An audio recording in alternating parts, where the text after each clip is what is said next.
Neck మధ్యకి మడత పెట్టేసానండి.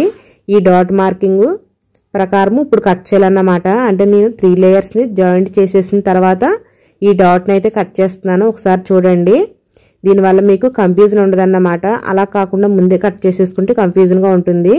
చూసారు కదా, చంక దగ్గర డాట్ని ఈ విధంగా కట్ చేయాలి. ఇలా కట్ చేసేసిన తర్వాత మళ్ళీ జాయింట్ చేయాలండి.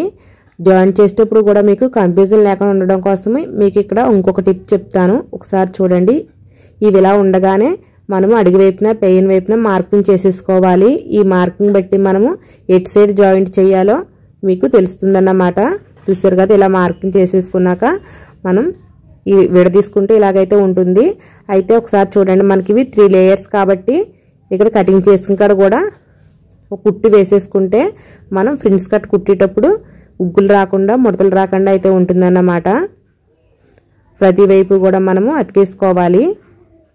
ఇక్కడ మనకు అతికి ఉండదు కాబట్టి ఈ విధంగా అతికేసుకోవాలని చెప్తున్నానండి.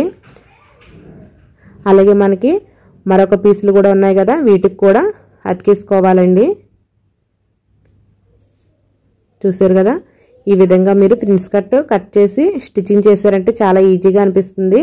నన్ను అడిగితే నార్మల్ బ్లౌజ్ కంటే ఫ్రిన్స్ కట్ బ్లౌజ్ కట్ చేయడము చాలా ఈజీ అండి. స్టిచ్చింగ్ చేయడం కూడా ఫాస్ట్గా అయిపోతుంది. ఇప్పుడు చూసారు కదా, మనకి ఈ ఆనవాళ్ళ ప్రకారం పెట్టుకోవాలి. చూడండి, ఈ విధంగా ఒకే వైపు వచ్చేలా చూసుకుని జాయింట్ చేయాలి. ఇది జాయింట్ చేసేటప్పుడు కూడా మనము చంక వైపు నుంచే జాయింట్ చేయాలంటే పైన వైపు నుంచి షాలర్ దగ్గర నుంచి ఇక్కడ నుంచి స్టార్ట్ చేయాలన్నమాట. ఈ విధంగా స్టార్ట్ చేసి జాయింట్ చేసుకోవాలి.